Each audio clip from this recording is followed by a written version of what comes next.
Video शुरू करने से पहले मैं बता दूं कि इस वीडियो में मैं आपको किताब में लिखी हुई बातें आपको बताऊंगा, और वो इसीलिए क्योंकि मैंने कुछ भाइयों को किताबें रिकमेंड की तो मेरे कुछ भाइयों ने बताया कि वो अनपढ़ हैं, वो किताबें पढ़ नहीं सकते, और कुछ क्या मेरे ज्यादातर भाई बहुत कम पढ़े लिखे हैं। तो उन्हीं सब भाइयों के इस बात का समाधान मैं लेकर आया हूँ कि मैं अपनी वीडियो में किताबों को पढ़ के उनका ज्ञान आप तक पहुंचाऊंगा, और मैं कोशिश करूंगा कि मेरा पिछला जो चैनल है स्टोरी इन हिंदी, उस पर भी मैं किताबों की समरी आप तक पहुंचाऊं, ताकि जो भाई अनपढ़ हैं, जो समझ नहीं पाते, जो पढ़ नहीं पाते, उन तक भी वो ज्ञान पहुंचे। तो आज जिस पुस्तक के बारे में मैं बताने वाला हूँ वो है काम से राम तक, यानी काम वासना से राम तक कैसे पहुंचा जाए, जो लिखी है आचार्य प्रशांत जी ने। तो एक प्रश्नकर्ता सवाल लेकर आता है कि आचार्य जी भर्तहरि के द्वारा रचित निर्वाण शतकम, वैराग्य शतकम और श्रृंगार शतकम, इन सब को पढ़ने के बाद और जो चीज सबसे ज्यादा आकर्षित करी है मुझे, वह यह थी कि किस तरीके से एक काम वासना से लिप्त व्यक्ति उससे मुक्त होकर कुछ ऊंची बातें कह रहा है। मैं भी सत्र में इसी उम्मीद से उतरा था कि मेरे अंदर का जो काम है यानी काम वासना है वह शांत हो जाए और मैं उसको एक नई धारा दे पाऊं, पर मैं असफल रहा। अब सुनिए इसका जवाब। तो आचार्य प्रशांत इनका जवाब देते हैं, तो क्या करना चाहते हैं आप? नपुंसक होने का इरादा है क्या? जो यह सवाल पूछ रहे हैं अगर वे 80-90 वर्ष के हों तो कोई बात नहीं, लेकिन अगर युवा है, जवान है, और अगर वही इंसान कह रहा है कि काम वासना हटानी है, तो क्या करना चाहते हैं? क्या समस्या है और क्यों हटानी है ये काम वासना? अब जिसने सवाल पूछा है वो पूछ रहा है, इनका उद्देश्य हटाना नहीं, पर उसको किसी बेहतर जगह या ऊंची जगह को चैनलाइज करना है। आप भी यही चाहते हो ना कि हमारी काम वासना रूपांतरित हो जाए, चैनलाइज हो जाए, है ना? प्रश्नकर्ता आगे कहता है कि उन्होंने भर्तहरि के जीवन में देखा है कि बदलाव हुआ है जब भर्तहरि ने काम वासना को चैनलाइज किया, रूपांतरित किया, पर वे अपने में ये सब अनुभव नहीं कर पा रहे। आचार्य प्रशांत कहते हैं कि सवाल में ये क्यों नहीं कह रहे कि जो ऊंचा है मैं उसकी तरफ नहीं जा रहा, काम की बात क्यों कर रहे हो? अगर इन्होंने समझा है तो पूरे महीने काम वासना की बात क्यों कर रहे हो? काम तो मौजूद रहेगा, काम वासना तो मौजूद रहेगी जीवन में। आपके काम का रंग क्या है, आपके काम की दिशा क्या है? काम माने चाहत, काम माने इच्छा। तो यहाँ पर काम जब मैं बोल रहा हूँ तो वो बोल रहे हैं काम वासना को, आपके सेक्स को, आपके हस्तमैथुन को, शरीर के आकर्षण को। तो काम समझना है ना, काम उसे कह रहे हैं। तो काम माने चाहत, काम माने इच्छा। आपकी इच्छा की दिशा क्या है, आपकी इच्छा का विषय क्या है? इच्छा यानी आपकी काम वासना। आपकी इच्छा का विषय क्या होगा वह तो इस बात पर निर्भर करेगा ना कि आपने अपने आप को अनुमति दी है या नहीं किसी ऊंचाई की ओर जाने के लिए। जब आपने अपने आप को अनुमति ही नहीं दी कि हिमालय की चोटी की ओर जाऊं, उस ओर की इच्छा को तो आपने रोक रखा है, बंधक बना रखा है। तो इच्छा बेचारी अब जाएगी किधर? इच्छा जाएगी गड्ढों की ओर, क्योंकि जब चोटी की तरफ नहीं जाएगी इच्छा, तो इच्छा कहाँ जाएगी? घाटियों की ओर।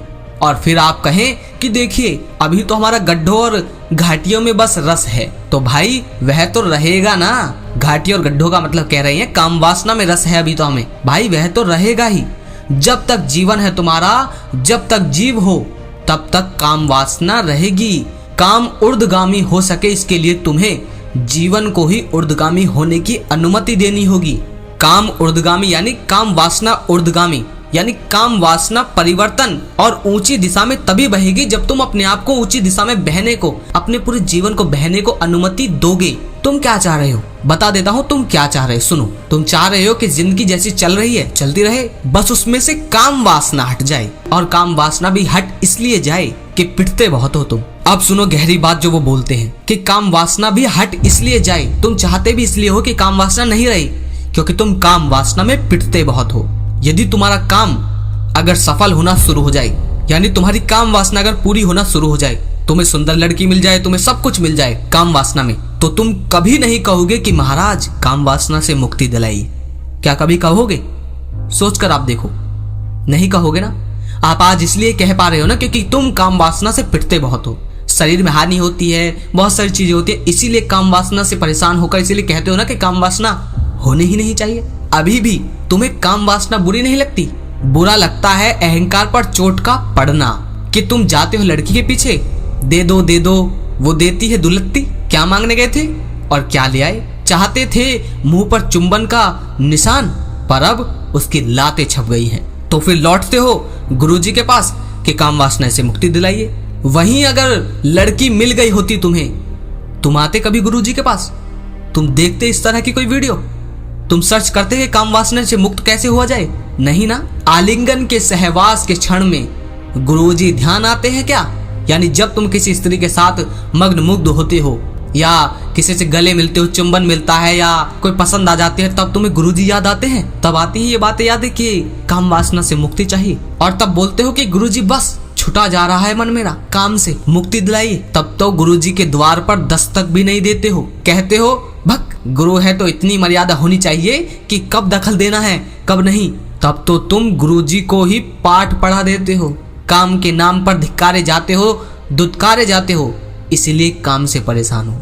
यानी काम वासना में जब तुम्हें ठोकरें मिलती हैं, इसीलिए तुम काम वासना से छुटकारा पाना चाहते हो। तो सीधा सीधा सवाल पूछ लो ना, या तो कि जो चाहते हो मिले कैसे? तुम यह थोड़ी चाहते हो कि जो चाहते हो उसकी चाहत से ही छुटकारा हो। क्या ये चाहते हो? तुम किसी पॉर्न में लड़की को चाहते हो, किसी को चाहते हो, किसी को भी, तुम क्या ये चाहते हो कि उसकी चाहत से ही छुटकारा मिल जाए? तुम्हें तो पूछना ये चाहिए कि वह उपलब्ध कैसे होगा जिसे तुम चाहते हो। उसका भी जवाब है मेरे पास, पर तुमने सवाल नहीं पूछा तो मैं बताऊंगा नहीं। सही अगर सवाल पूछा होता तो आज तुम्हारी मनसा भी पूरी कर देता, अब नहीं होगी। सवाल ही तुम झूठ मूठ का पूछते हो, मुझे ही उल्लू बनाते हो। जैसा जीवन जी रहे हो उसमें दुलत्ती और दुत्कार के अलावा कुछ नहीं पाओगे। जिस दफ्तर जाते हो, जिस थिएटर जाते हो फिल्म देखने, जैसा टीवी देखते हो, जैसा साहित्य पढ़ते हो, जैसी संगति करते हो, तुम जब तक वह सब कुछ कर रहे हो तब तक तुम्हारी वासना का रंग भी वैसा ही मटमैला रहेगा जैसा अभी है।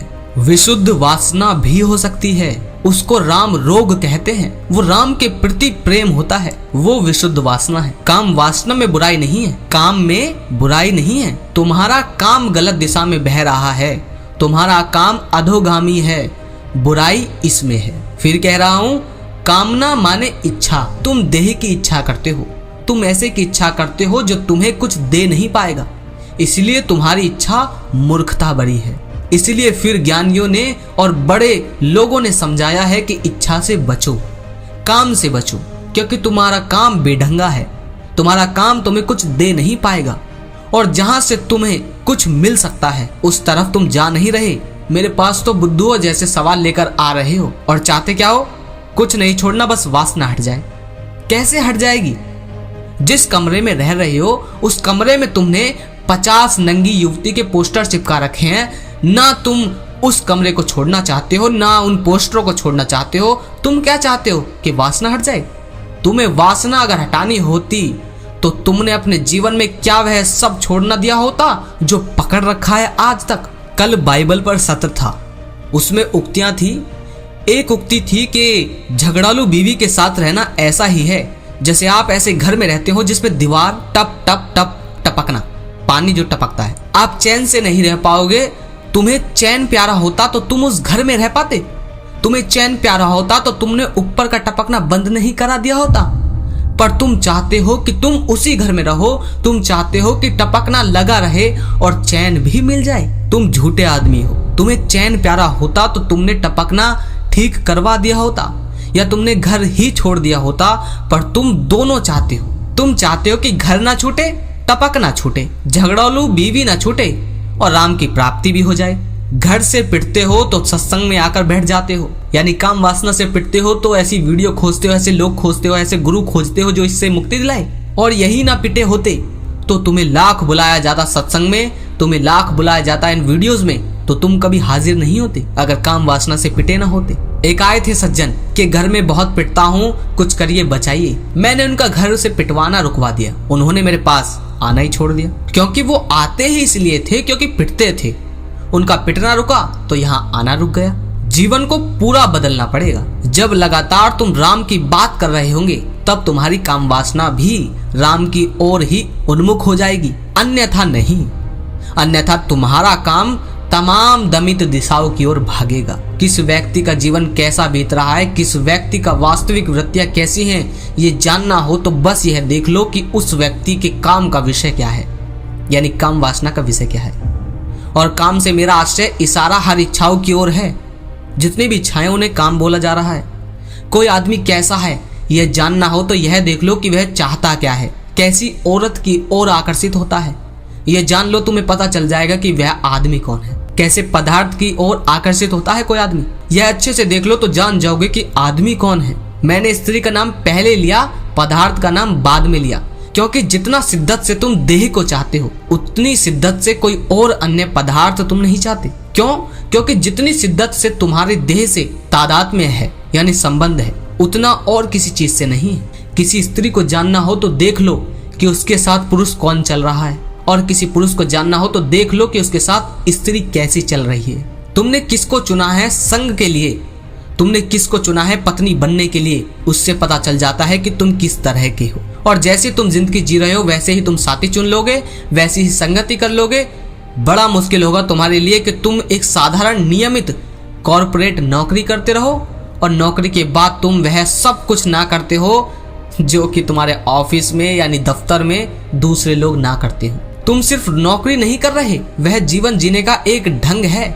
वह दफ्तर है, वह ऑफिस एक कार्यालय भर नहीं है जहां तुम काम करते हो, एक लाइफस्टाइल है तुम्हारी। अब अभी समझ नहीं आ रहा होगा, लेकिन अब समझो। बहुत समानता होगी लोगों की तनख्वाह में वहां पर, अगर वह एक ही स्तर के लोग हैं, और बहुत समानता होगी उन ढर्रों में जिन ढर्रों से वे अपनी तनख्वाह को खर्च करते हैं। कितना कमा रहे हैं वो भी एक सा होगा, और कमाकर कहां खर्च कर रहे हैं सभी के सभी वो सबका एक सा ही होगा। नए साल पर सब जाते होंगे, पैसा फूकते होंगे, यह अजीब सी बात है। एक सा खर्च सबने किया कि नहीं, एक सी फिल्म सब देखते होंगे, एक ही थिएटर में सब पाए जाते होंगे, एक ही प्रकार के रेस्टोरेंट सबको पसंद होंगे, एक ही तरह का जीवन सब जी रहे होंगे, और फिर एक सी ही सबकी दमित काम वासना भी होगी।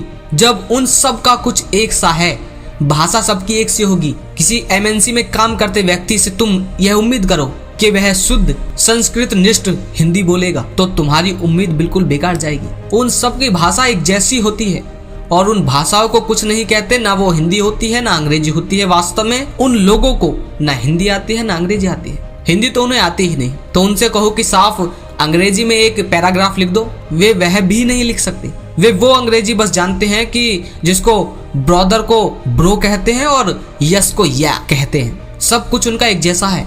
भाषा, यहाँ तक कि रूप रंग भी, दाढ़ियां भी, आजकल वो सब दाढ़ियां रखने लगे हैं। रणबीर कपूर, विराट कोहली सबके एक आदर्श हैं, तो सबकी दाढ़ियां भी एक सी हैं, तनख्वाहें एक सी हैं, खर्चे एक सी हैं, गाड़ी एक सी है, दाढ़ियां भी एक सी हैं, तो बीवियां भी तो एक जैसी ही होंगी। सब एक जैसे की ही खोज कर रहे हैं। अगर तुम उन्हीं की भीड़ में से एक हो तो ऐसा कैसे हो पाएगा कि वो सब कामना के कीचड़ में लिप्त रहे और तुम निर्लिप्त हो सको? यह हो नहीं पाएगा। पर तुम चाहते यही हो कि तुम दोनों ओर के लड्डू खाओ। तुम चाहते हो कि तुम वहां से खूब कमाते भी रहो, उन लोगों की संगत भी करते रहो, उन्हीं के जैसे जीवन भी जियो, पर काम वासना के कारण लताड़े भी ना जाओ। यह नहीं हो पाएगा। जब हर मामले में तुम भीड़ का ही साथ दे रहे हो तो भीड़ की जब दुर्गति होगी तो तुम्हारी भी दुर्गति होगी। यह नहीं होगा कि मजे तो तुमने भीड़ के साथ लुटाए और दुर्गति के क्षण में तुमने कहा ओम नमः शिवाय, मैं तो अलग हूँ। यह नहीं हो पाएगा। कुछ अनूठा लाओ अपने जीवन में। अगर इतनी अनूठी मांग रखना चाहते हो, मांग तुम्हारी बहुत अनूठी है। तुम कह रहे हो कि कैसे अपनी वासना को ईश्वर निष्ठ बना दूं, कैसे मैं चाहूं तो सिर्फ सत्य को, यह मांग रहे हो। इससे ज्यादा अनूठी मांग नहीं हो सकती। और जो यह अनूठी मांग करे उन्हें पहले अनूठा जीवन जीना होगा। साधारण घिसा पिटा डरा हुआ भ्रम अनुगामी जीवन जी करके तुम मांग करो नवनीत की, तुम्हारी मांग कोई नहीं सुनने वाला। बहुत सारे जानवर जब एक पिंजरे में रहते हैं ना, तो जानते हो क्या होता है? यह जो कत्ल के लिए मुर्गे पैदा किए जाते हैं, ये जब एक साथ रखे जाते हैं छोटे छोटे पिंजरों में, फिर पता है क्या होता है? एक मुर्गे को अगर कोई वायरस यानी वायरस लग जाए, कोई बीमारी, तो हजारों लाखों मुर्गों को ये वायरस एक साथ लग जाता है पिंजरे में ही, और एक साथ हैं तो वहां बीमारियां भी सबको एक जैसी होंगी। यह नहीं हो पाएगा कि हजारों बीमार मुर्गों के बीच में एक मुर्गा स्वस्थ रह पाए। क्या हो पाएगा? अरे तू बंधक है, पिंजरे में रहता है और तेरा जन्म ही हुआ है कटने के लिए। जिनके साथ रहता है उनकी बीमारियां तुझे लगेंगी ही लगेंगी। ये बात मुर्गे को नहीं कही जा रही, ये तुमको कही जा रही है। जो इस वीडियो को देख रहे हैं। और एक मुर्गा कह रहा है नहीं मुझे वासना से मुक्ति दिलाओ, बाकी जितने मुर्गे हैं ये अंडे की पैदाइश हैं, मुझे अंडे से आजादी चाहिए। तुझे कोई आजादी नहीं मिलने की है, एक ही सूरत है बस आजादी की, एक ही विकल्प है बस आजाद होने का। कुछ भी कर, जान दे दे पर भाग जा, पिंजरा तोड़, वरना जिनके साथ है तू उनकी किस्मत तेरी किस्मत बन जाएगी। खबरें आती हैं, कभी चीन से आती हैं, कभी वियतनाम से आती हैं कि लाखों मुर्गों को एक साथ मार दिया गया है क्योंकि सब बीमार हो गए थे। कलेक्टिव किलिंग, मरे तो सारे एक साथ मरे। अब उसमें से एक दो मुर्गे निकल कर आए और बोले कि नहीं मुझे नहीं मरना। अरे तू उन्हीं के जैसा है, उन्हीं के बीच पैदा हुआ है, उन्हीं के समान तूने दास्ता को स्वीकार किया है, उन्हीं के समान बीमारियां तुझे लगी, अब तू मरेगा भी उन्हीं के साथ। अपने लिए कोई अनूठी मांग मत कर। बड़े बड़े दैत्याकार गड्ढे खोदे जाते हैं और उसमें करोड़ों मुर्गे और दूसरे जानवर भी किलिंग बहुतों की होती है, यानी मार दिए जाते हैं और उस गड्ढे में डाल दिए जाते हैं। यह किस्मत होती है उनकी जो हमेशा भीड़ में रहे हैं और जो हमेशा पिंजरे में रहे हैं। तुम्हें तो मरकर भी आजादी नहीं मिली, तुम मरे भी तो भीड़ जैसे ही मरे। भीड़ जैसी गाड़ी, भीड़ जैसी साड़ी, भीड़ जैसी दाढ़ी और भीड़ जैसी मौत।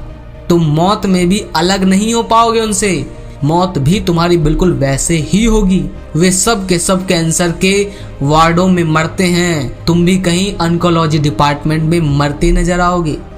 मौत में भी तुम्हारे कोई अनूठापन, कोई नई खुशबू नहीं होगी, कोई ताजगी नहीं। सबकी मौत एक जैसी। कितनी खौफनाक बात है ना। तुम मरोगे भी उन्हीं सब के जैसे और तुम्हारे मरने पर भी ठीक वही होगा जो उनके मरने पर हुआ। अगर पहले ही ना पता होता कि तुम्हारे मरने पर क्या होगा तो कबीर कैसे गाते कि 13 दिन तक तिरिया रोएगी और 6 माह तक बहन रोएगी और लंबे समय तक माँ रोएगी। यह सदा से होता आया है। तुम्हारी मौत भी तयशुदा होनी है। जो बीवी तुम पकड़ कर लाए थे वह तय था कि तुम लाओगे पकड़कर, क्योंकि तुम ऐसे हो। और तुम्हारे मरने के बाद उस बीवी का जो व्यवहार होगा वो भी पहले से तय है, सब कुछ तय है। तो उसके प्रति जो तुम्हारी वासना है वो अलग कैसे हो सकती है। अभी एक नामी गिरामी खिलाड़ी की शादी हुई एक अभिनेत्री के साथ, तो उन्होंने अभी दिल्ली में एक रिसेप्शन दिया।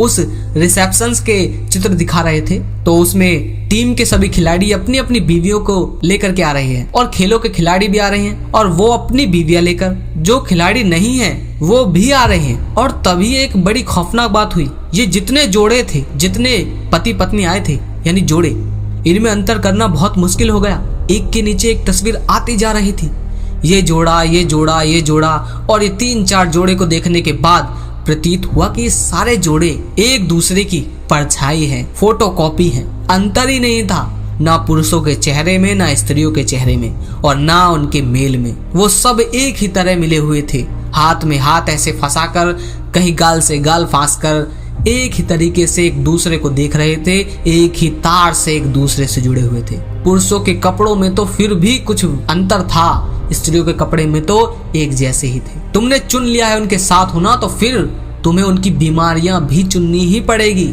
अगर यही निर्णय है तुम्हारा कि तुम्हें भीड़ जैसा ही रहना है, तो मत मांगो मुक्ति, मत मांगो सत्य, मत मांगो सरलता, मत मांगो काम वासना से मुक्ति। फिर ये मांग करना बंद करो, ये सब भीड़ के लिए नहीं होते। भीड़ का बाजार होता है, वहाँ चीजें बिकती हैं, वहाँ मुक्ति नहीं मिलती। बाजार ने सब तय कर रखा है। तुम कह रहे हो वासना से मुक्ति चाहिए और ये नहीं कहते कि बाजार से मुक्ति चाहिए। ऐसा तुम कभी नहीं कहते, है ना। ऐसा कोई सवाल नहीं पूछता मुझसे कि बाजार से मुक्ति चाहिए। बाजार ने यह तय कर रखा है कि तुम काम के लिए किन किन जगहों को चुनोगे, यानी तुम काम वासना के लिए कौन कौन सी जगह चुनोगे, यह भी बाजार निर्धारित करता है। वो इशारा कर रहे हैं उन शादियों की जगहों को जिन्हें हम किराए पर लेकर शादियां करते हैं और बहुत सारी चीजें। ये शादियां भी, यानी शादियां क्या है, काम वासना ही। तो एक काम वासना भी बाजार तय करता है कि तुम्हें कौन सी जगह निर्धारित करनी है, और तुम हर तरीके से बाजार के अनुगामी हो और बाजार छोड़ने की बात तुम कभी नहीं करते, काम वासना को छोड़ने की बात करते हो। और बाजार तुम्हारे लिए तय किया बैठा है कि शादी के बाद तुम हनीमून कहाँ मनाओगे, प्रथम संभोग कहाँ करोगे, वह भी बाजार ने तुम्हारे लिए पहले से ही तय कर दिया है। कभी सुना है तुमने कि कोई हनीमून के लिए अपने पुश्तैनी गांव गया है? कोई बिहार के किसी पिछड़े गांव में बेंगलोर में कर रहा है नौकरी और वहीं शादी कर ली। उसके बाद वह हनीमून के लिए अपनी कमसिन कामनी को लेकर के गया है गांव का नाम है खपरा। वहां अभी बिजली नहीं है। सुना है क्या ऐसा कि वहां हनीमून पर गए हैं? बाजार ने तय कर रखा है कि तुम खपरा नहीं जाओगे। बाजार ने पहले ही पैकेज बना रखे हैं, हनीमून पैकेज। कुल गिनी चुनी 50 नहीं तो 500 जगह दुनिया भर में जहां हनीमून के लिए जाया जाता है। दुनिया के लिए 500, हिंदुस्तानियों के लिए 50 से ज्यादा जगह तुम गिन नहीं पाओगे जहां हनीमून के लिए जाया जाता है। और हनीमून माने क्या? हनीमून माने राम की उपासना, देवी वंदना। बाजार के नक्शे कदम पर चल रहे हो। बाजार बिल्कुल चाहता है कि तुम काम वासना में लिप्त रहो। काम को छोड़ना है तो तुम्हें बाजार को छोड़ना पड़ेगा। इतनी सी बात तुम्हें समझ में नहीं आती। कभी किसी रेस्टोरेंट में लिखा है ओनली फॉर सिंगल्स? रेस्टोरेंट में लिखा होता है क्या? Family restaurant. बाजार चाहता है कि तुम फैमिली परिवार बढ़ाओ। बाजार चाहता है कि तुम्हारे परिवार का आकार बढ़े। फिल्में रिलीज होंगी। It's a family entertainer. यह एक पारिवारिक मनोरंजन है। क्यों है वो फैमिली एंटरटेनर? ताकि 6 लोग टिकट लेकर देखे नहीं तो एक टिकट ही बिकेगा। अगर एक आदमी जा रहा है जो कहे कि इंडिविजुअल हूँ, खुद अकेला हूँ और खुद देखने आया हूँ, तो एक टिकट बिकेगा। फैमिली जाती है तो 6 और ज्वाइंट फैमिली जाती है तो 15 और कुनबा ही चला जाए तो 50 टिकट बिकती हैं। बाजार चाहता है कि तुम में वासना बनी रहे और घटिया तरह की वासना, छिलछिली निचली वासना। बाजार को छोड़ने को तुम तैयार नहीं हो। हाँ, सत्र करोगे, सत्संग करोगे, अलग अलग तरह की वीडियो देखोगे, किताबें पढ़ोगे और कहोगे कि इस काम वासना से छुटकारा मिल जाए। तुम्हें बाजार में बने रहना है और जिस तरह की काम वासना तुम छोड़ना चाहते हो वो भी छोड़ना है। तो फिर एक ही तरीका है कि नसबंदी करा लो जाकर। क्योंकि अगर काम का तुम्हारे लिए यही मतलब है कि मैं विपरीत लिंगी की ओर आकर्षित ना हूं, तो उसका तो बहुत साधारण तरीका है, जाकर अपने अंडकोश का दान दे आओ। ना उठेगा रस, ना उठेगी उत्तेजना और ना रहेगा आकर्षण। देखा है बाजार कितना खुश होता है जिस दिन तुम घोषणा करते हो कि अब तुम घोषित तौर से काम वासना में प्रवेश करने जा रहे हो। देखा है ना बाजार कितना खुश होता है। अब ये किसकी तरफ इशारा किया जा रहा है? शादियों की तरफ, वेडिंग की तरफ। पूरा उद्योग बाजार बहुत खुश होता है जिस दिन तुम ये घोषणा करते हो कि अब मैं विवाह करने जा रहा हूँ। और बाजार बहुत खुश होता है जिस दिन तुम घोषणा करते हो कि अब मैं माँ या बाप बनने जा रहा हूँ। तुम्हारे ही जैसे मूर्खों के कारण तो बाजार चल रहा है। सस्ता और बढ़िया मकान मिल सकता है तुम्हें 1 BHK, पर तुम 1 BHK खोज कर दिखा दो। 100 मकानों में से 2 बनते होंगे 1 BHK। क्यों? क्योंकि जहाँ काम वासना है वहाँ 2 BHK, 3 BHK, 5 BHK। तुम्हारे लिए तो होटल का एक रूम कमरा भी काफी होगा। याद है तुम कितने मजे में रहते थे छोटे से अपने हॉस्टल के कमरे में, और अब तुम्हें 4 BHK भी पूरा नहीं पड़ता। हाँ, बाजार को खुश कर दिया तुमने। हॉस्टल के कमरे का तुम कितना महीना का किराया देते थे? 1000 रुपया। 4 BHK तुमने खरीदा है करोड़ों में, और अभी तुम्हारी बीवी लाजवंती को यह दुख है कि तुमने उसे कोठी नहीं दिलाई। अभी वह भी खरीदना है, बड़ा कोठा 5 करोड़ का। बाजार खुश हो जाएगा, तुम जाकर बिक जाओगे बाजार में। बाजार इससे ज्यादा का भी प्रसन्नता का अनुभव नहीं करता। बाजार में बिकते हैं पदार्थ। बाजार के साथ रहोगे तो पदार्थ की ओर जाओगे ही। तुम्हें राम की ओर जाना है तो बाजार को छोड़ो। बाजारू मन के लिए राम नहीं, सामाजिक मन के लिए राम नहीं। समाज की परिभाषा क्या है? मेरे देखे समाज की परिभाषा है वह इकाई जो व्यक्ति के मन में काम वासना का संचार करे, इच्छा का संचार करे। तुम्हारी इच्छाएं तुम्हारी होती ही नहीं है, समाज की होती है।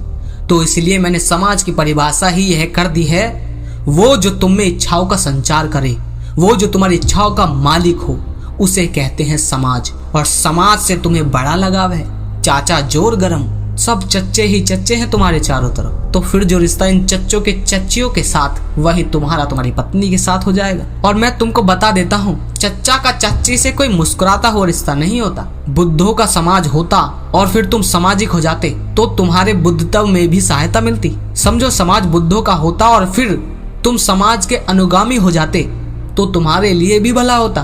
पर समाज जिनका है, जाहिलों का, मूर्खों का, हिंसक का, बर्बर नशेड़ियों का, तुम इनके मुरीद हो, इनके गुलाम हो, तुम कायल हो इनके, तुमने यहाँ आदर्श खोज रखे हैं इस समाज में अपने कि उनके जैसा बनना है। तुम इनके किस्से कहानियां पढ़ते रहते हो, फलाने राजनेता ने क्या किया, क्या कहा, फलाने खिलाड़ी ने क्या कहा, फलाने उद्योगपति ने क्या करा, फलाने अभिनेता ने क्या करा, इन्हीं की तो खबरें पढ़ते रहते हो ना। ये बुद्ध नहीं है। इनके साथ रहकर, इनके प्रशंसक रहकर तुम्हें बुद्ध तब नहीं मिलने वाला।